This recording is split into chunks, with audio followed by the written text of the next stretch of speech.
Hello दोस्तों, कैसे हैं आप सब। आशा करते हैं सभी अच्छे और स्वस्थ होंगे। पायल ठाकुर के इस चैनल पे आप सभी का स्वागत है। सभी को जय माता दी, हर हर महादेव। आज मैं आप लोग के सामने रक्षाबंधन का गीत लेकर आई हूँ। मेरे चैनल पे अंत तक बने रहिएगा और गीत को पूरा सुनिएगा। गीत कैसा लगता है कमेंट करके ज़रूर बताइएगा। आइए मैं अपना ये गीत शुरू करती हूँ। राखी के दिन बहिनी देखेली रहिया भैया आइब की ना। राखी के दिन बहिनी देखेली रहिया भैया आइब की ना। अपने बहिनिया दुवरिया बुलाला भैया आइब की ना। अपने बहिनिया दुवरिया बुलाला भैया आइब की ना। राखी के दिन बहिनी देखेली रहिया भैया आइब की ना। अपने बहिनिया दुवरिया बुलाला भैया आइब की ना।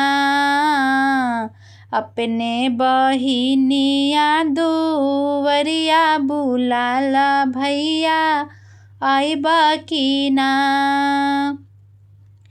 नाही लइहा धोती कपड़ा नाही रे मिठैया छोरी के खाली चली अइहा हमरे भैया। नाही लइहा धोती कपड़ा नाही रे मिठैया छोरी के खाली चली अइहा हमरे भैया। तोहरा के लागे भैया हमरी उमरिया भैया आइब की ना। तोहरा के लागे भैया हमरी उमरिया भैया आइब की ना। राखी के दिन बहिनी देखेली रहिया भैया आइब की ना। अपने बहिनिया दुवरिया बुलाला भैया आइब की ना। अपने बहिनिया दुवरिया बुलाला भैया आइब की ना।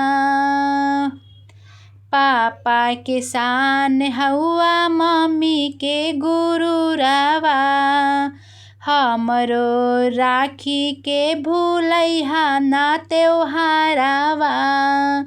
पापा के शान हउआ मम्मी के गुरुरवा हो हमरो राखी के भूलैया ना त्योहारवा हो। बचपन के भूलिया नाही खाई कसमिया भैया आइब की ना।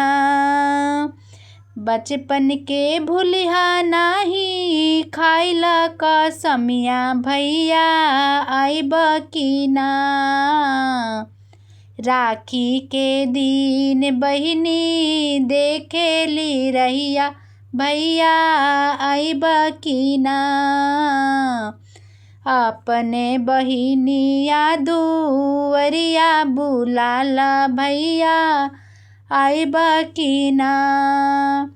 अपने बहिनिया दुवरिया बुलाला भैया आइब की ना। हर साल जाला भैया भाभी के नैहरवा बहिनी बुलाबे खाली तीज त्योहारवा। हर साल जाला भैया भाभी के नैहरवा बहिनी बुलावे खाली तीज त्योहारवा। बहिनी के बात बोला मनब की ना भैया आइब की ना। बहिनी के बात बोला मनब की ना भैया आइब की ना। राखी के दिन बहिनी देखेली रहिया, भैया आइब की ना। अपने बहिनिया दुवरिया बुलाला, भैया आइब की ना। अपने बहिनिया दुवरिया बुलाला, भैया आइब की ना। साल भर पर आवे भाई के, साल भर पर आवे भाई बहिनी के त्योहारवा। तहियो न आवे भाई बहिनी के दुआरवा। साल भर पर आवे भाई बहिनी के त्योहारवा। तहियो न आवे भाई बहिनी के दुआरवा।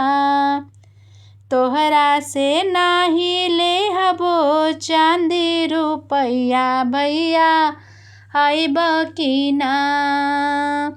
तोहरा से नाही लेहबो सोना रुपैया, भैया आइब की ना।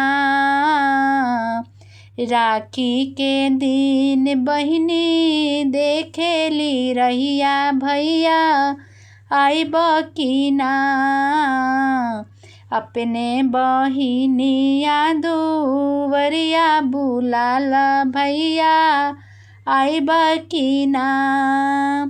अपने बहिनिया दुवरिया बुलाला, भैया आइब की ना।